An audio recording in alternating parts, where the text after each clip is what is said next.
Blackbay 58 goes gold. Rolex Underwhelms at Watches and Wonders. Panerai goes eco. Tag leaves the design book at home. Ressence Type 2 combines a mechanical watch with electrical components so you can set it from your smartwatch. And then Kris and I pick our best watch from Watches and Wonders. Hi everyone, welcome back to Casual Watch Talk. You're joined by Sam and Chris. Chris, how have you been? Pretty good.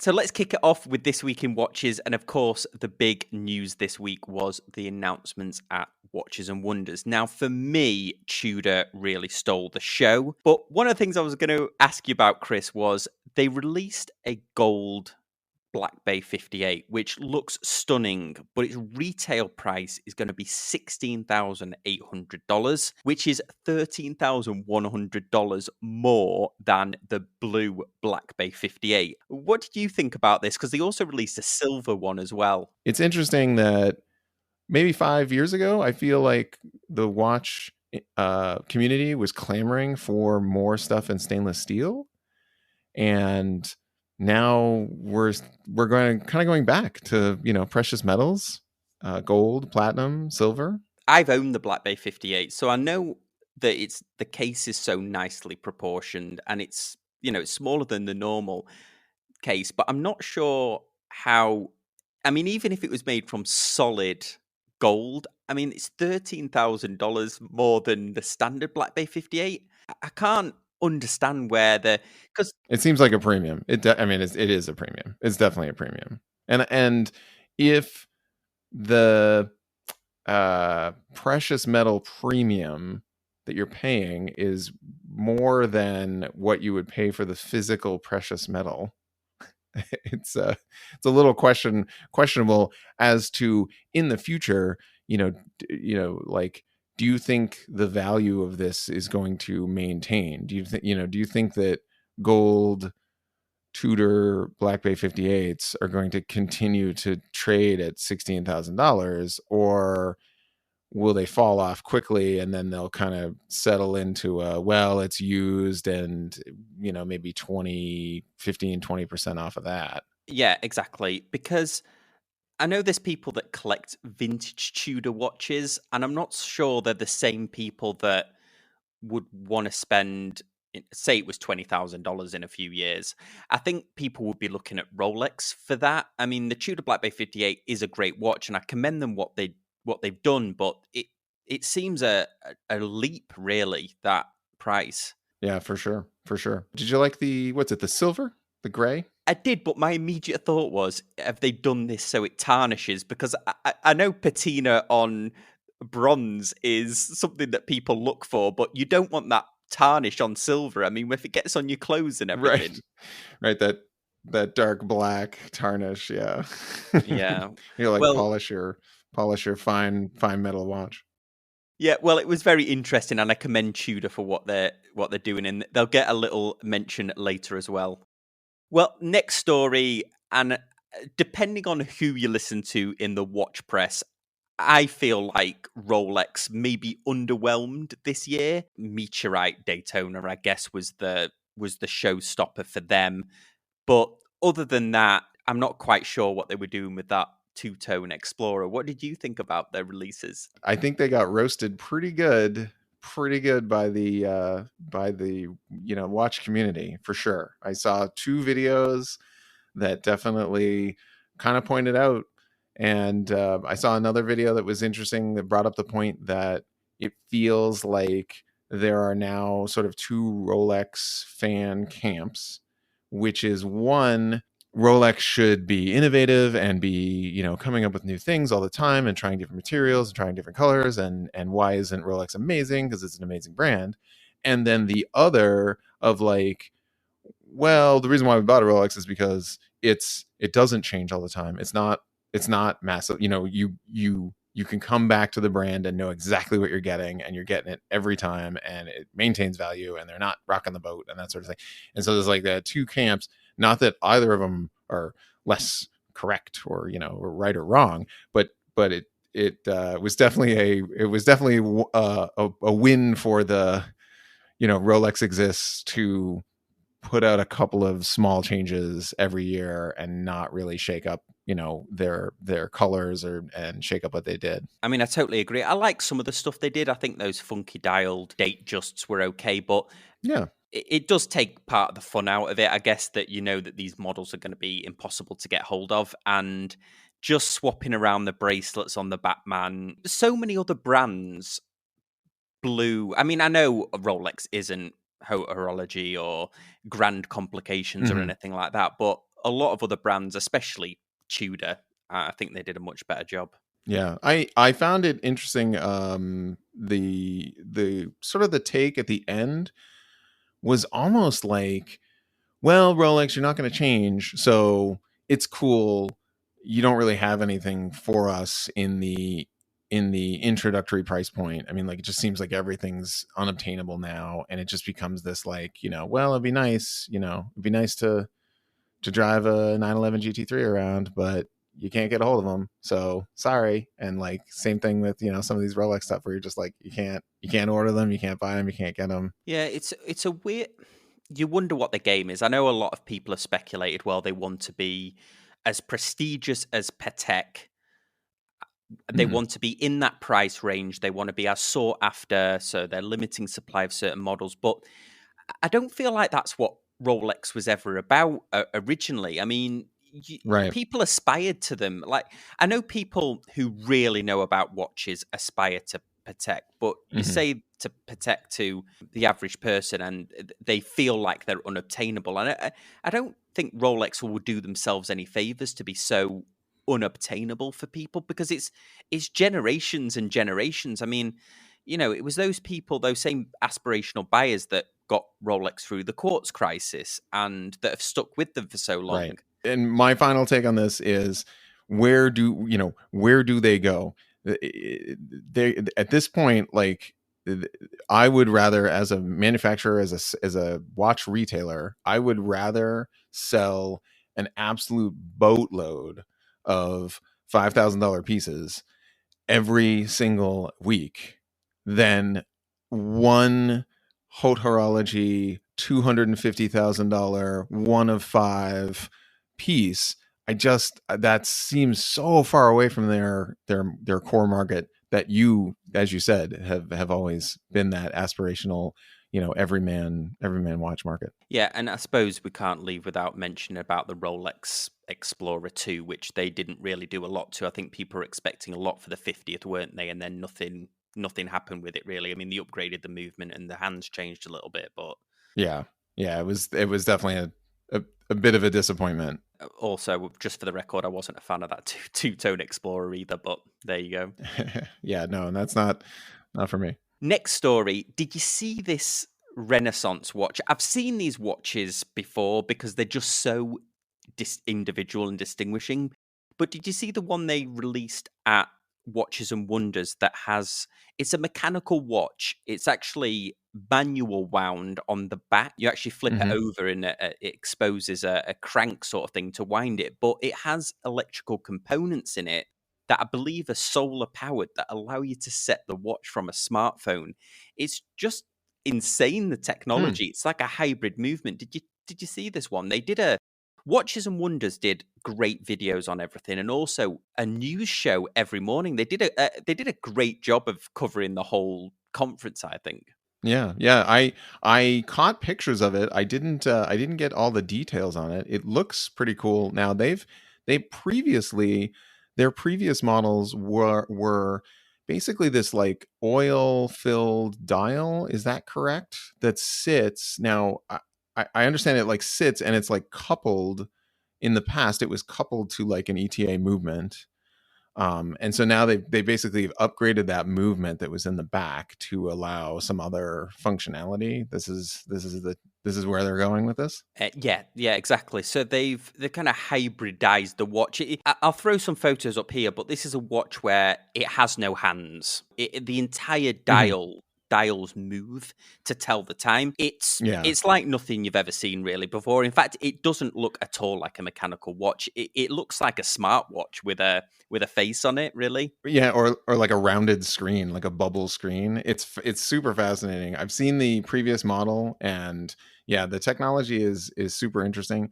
They're a bit pricey, but you're definitely getting a completely unique style of watch. Well, before we go on to our next story, we have a sponsor for this week. So thank you everyone who reached out to sponsor the show. But this week's sponsor is BlueShark Watch Bands. So they specialized originally in high quality NATO straps. They run an ongoing promotion, which is buy two, get one watch strap for free, or buy three watch straps and get two for free. I was sent the Cadora Olive Green watch strap and the Alpha 2 quick chain strap. I know, Kris, you've got yours are still on the way to you. I originally asked them for the Cadora one because I was interested in seeing it, and they sent me this other quick release strap, which is kind of like a NATO strap, but in two pieces. So you attach it like a traditional watch strap. It's in two pieces, but it's slightly thicker, and I thought I wasn't going to like it at all, but I actually liked it because it was a thicker material. In fact, I liked it more than the Cadora one. The Cadora one is very stiff, and I'm not sure it's going to take some suppling up. Could take some time to break in a little bit. Yeah, absolutely. So when Kris could talk about his when they arrive next week. So next story, I think it was weird, this Watch and Wonders, because a couple of things stood out to me that I wasn't expecting. I was looking forward to some brands, but one thing that surprised me was Panerai. Now, Panerai released a watch that they're calling E-Steel. Annoyingly, it actually has E-Steel on the dial as well, but they released one that was sort of wholly from recycled material. But the two limited edition ones, the one that really caught my eye, the green one, is supposed to be 58.4% recycled components that they've used, or steel. So it's hard to work out exactly what this is, but essentially they're using recycled steel and also recycled titanium. They've been working apparently for a while with 10 suppliers. They're traditional steel suppliers, and they're trying to source recycled steel from them. And what they did as well, which was nice, was they kind of released this watch, talked about how they had this new ecological mindset, and then they released all these 10 suppliers as if a gauntlet for the other watch companies that says, well, you can use these too. Did you catch these ones, Kris? I didn't. I saw a little bit about the design, the Panerai design stuff, but I didn't catch any about the eco. From the sounds of it, I'm a little skeptical. It sort of sounds a little greenwashing, as we say. I mean, most steel is recycled. I would hope that there's some new methods that they're looking to recycle steel that doesn't, pump up. Obviously, if you're recycling steel, it doesn't use as much, heat, and it doesn't add to the environment, CO2 to the environment, but I can't necessarily fault them for saying, hey, we want to take charge of this. And it's for them to do it, it's fine. I don't want to get lost in like the big picture of like how much stainless steel are we saving here, but good for them to be conscious of. I actually had this. I love the look of these watches. The fact that it's got this E-Steel isn't what appeals to me. I like the blue and the green dial, and I've never really seriously looked at Panerai before. I've reviewed a few, but you're right. I thought a lot of steel. I know certainly the car industry, I think, uses a lot of recycling steel, and they also, the band is made out of recycled plastic bottles. But we've seen Oris do this before.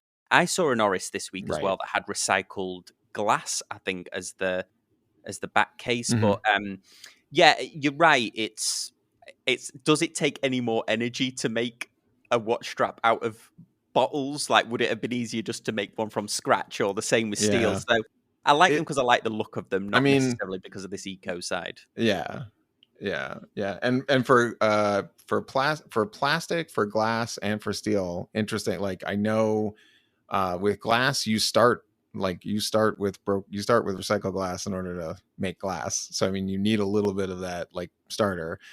Sort of with steel, it's a lot less energy to do recycled steel versus mining out of ore and doing the chemical processes of pulling steel out of rocks, which certainly better to recycle. So yeah, certainly, again, good for them to promote it, but a little tongue in cheek, maybe e-steel is not something that I'd be necessarily excited to have on the dial. Yeah, no, I did like the look of it. Moving on to our next story now, and I've been poking fun about this. In fact, I'm going to get a good friend of mine, actually, hopefully is going to come on the channel just to talk about this, because he is a big Tag fan. But I can't help but think that Tag showed up to Watches and Wonders and totally left the design book at home. Have you seen this new Aqua Racer 300 meters? I mean, this thing looks like a love child between the Omega Seamaster 300 and a British 50 pence piece. I don't quite know what they were thinking. Have you seen this one, Kris? I took a look at it. It's very, I mean, it's very Seamaster. It's very Seamaster 300 for sure. And then the dial proportions, you're right, like that almost toy sized, because it's not like it's like if you took a Seamaster and shrunk it down and then kind of changed the proportions a little bit, you'd be like, what's wrong with that Seamaster? And you kind of gives you that same feeling. And it's weird, the Cyclops at the 6 o'clock position, it's got an inward facing magnifier, so it's not I mean, I think that would be the only thing that would make it worse, as if it was protruding from the outside. But what a weird position for a date and Cyclops, like at the 6 o'clock position. Yeah, I mean, we've talked about 6 o'clock dates. They can be polarizing. It doesn't bother me where it is. It's symmetrical, so that's what has it going for it. But I don't think they've done that. I mean, I've seen other companies do the magnifier on the inside of the Sapphire, but I don't think I've seen that from Tag. So that's sort of unique from them. But it all kind of comes back around, like, where is, they left the design book at home. What I think is one of the biggest facepalm moments that they did with this watch is they released a tribute watch. And of course, they've released a tribute watch to a Heuer version, and Hodinkee put the two watches side by side. And the one it's the tribute of looks so much better. It looks awesome. When I first saw it, I thought, wow, they've re-released that vintage Heuer. That looks stunning. And then they put the two side by side and say, well, this is Tag's tribute to this vintage Heuer. And it was like, dudes, what were you doing? Like, the old one looks miles better. Yeah. I mean, with all of the watch companies, at least over the last 3 years, going into their back catalog and pulling stuff out.